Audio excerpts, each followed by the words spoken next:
Well, today I'm posting the second part of my 7 Deadly Sins series. Today's sin is lust. Now, lust is considered a sin, I believe, primarily for one reason. A doctrine that is adopted by many religions, referred to as pronatalism. Pronatalism is any philosophy which seeks to maximize the amount of children born. Now, why would lust be a sin then? Well, it's actually quite simple. If you're going around having sex with random people, if you're lusting after random people rather than having sex with your spouse, well, even if children do result, they're going to be what would be in medieval times bastard children, which are considered inferior and would be children that you really wouldn't want, you wouldn't really raise them, and they wouldn't really become Catholics. The other major reason... well, actually, first of all, this is why the Catholic Church is also against things, for obvious reasons, against things like homosexuality, condoms, birth control, and having sex outside of marriage, which lust would often lead to. Having any kind of non-ordinary sex is a sin basically a sin in the eyes of the Catholic Church, and it's mainly because ordinary sex is the only one which often leads to children. And ordinary sex in the context of a monogamous relationship produces not only children, but children that you want, or at least children that you will accept as your own. Whereas, outside of marriage, it's not the same thing. The other reason that I believe that lust is a sin, well, religion does often. A lot of religions ask us to apologize for being human. You should be ashamed of being born. You need to seek apology just for being born. You're born a sinner. You're born dead in your sins. You can't help it. It makes you ashamed of yourself. Why would they want to do that? Because people with broken spirits are easier to control. But basically, there's also the fact that there seems to be a Catholic obsession with pleasure and suffering. Most forms of pleasure are deemed to be wrong in the eyes of the Church. A lot of things that many of us would consider pleasurable are deemed to be wrong. The consumption of alcohol, the Catholic Church doesn't like you watching certain kinds of movies. They don't want you reading Harry Potter lest you turn to the imaginary thread of witchcraft.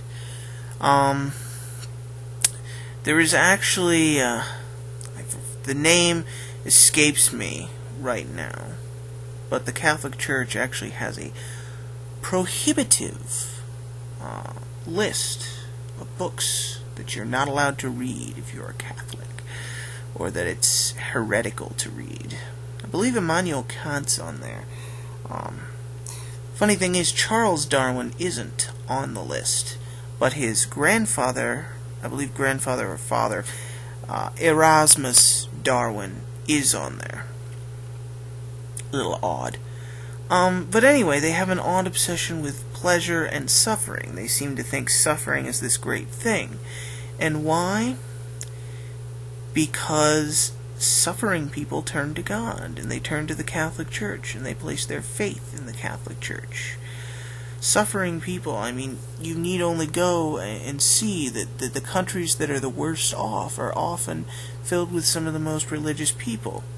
Now, I don't necessarily believe this is because I don't believe that this shows that religion leads to this suffering. I believe that it's suffering that leads to religion.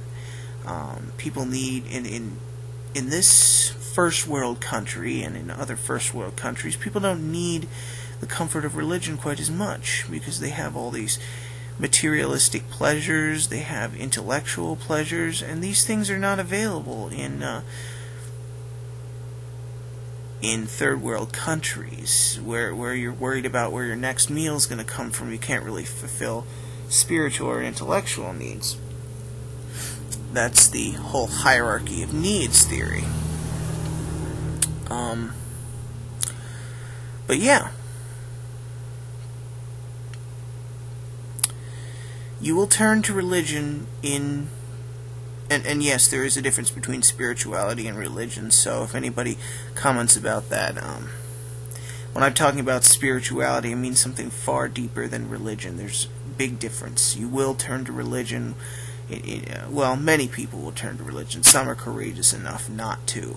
But a lot of people will turn to religion in times of desperation and need. But anyway, yeah, they like suffering. Why? Because suffering makes you turn to the Catholic Church, because religion is comforting. That's why they like suffering. If you don't believe they like suffering, just read up on the true history of... We'll read up on the Opus Dei, and read up on the true history of Mother Teresa. It's a little disturbing. But anyway, now my counter-argument. Why is lust not wrong? Well, again, like pride and like every one of these other sins, it can be taken too far. Lusting activities. By lust, I'm referring overall to the grand structure of sexuality. I don't believe hardly any sexuality is wrong.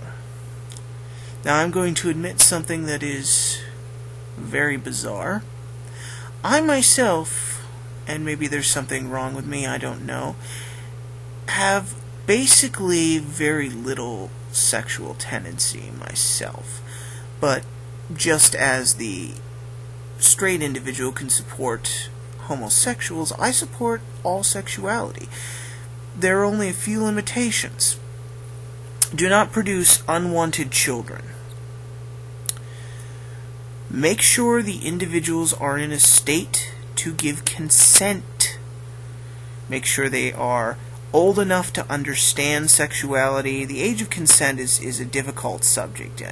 It's subjective. Depends on the individual. I mean, obviously 5 years old is too young, and if you want to have sex with a 5-year-old, there's probably, well, not probably, there's definitely something horribly wrong with you. But just don't produce unwanted children. The world already has population problems. Don't do anything with somebody without their consent. Anything else is at least technically rape and is wrong. Do not do anything with somebody without their consent. And the third thing is, make sure you avoid the spread of disease. For example, if you have AIDS, I feel it is unethical if you have AIDS and you know you have AIDS to have sex with anyone at all unless they also have AIDS and know they have AIDS. Otherwise, I feel that it's wrong. And it's definitely wrong to have children if you have AIDS because they have a high chance of getting it. But otherwise, straight, gay, bi, any bizarre, deviant activities, BDSM, any kind of sexuality, fetishes that are totally outrageous and off the wall, I don't care. None of that's wrong. Those 3 stipulations are it.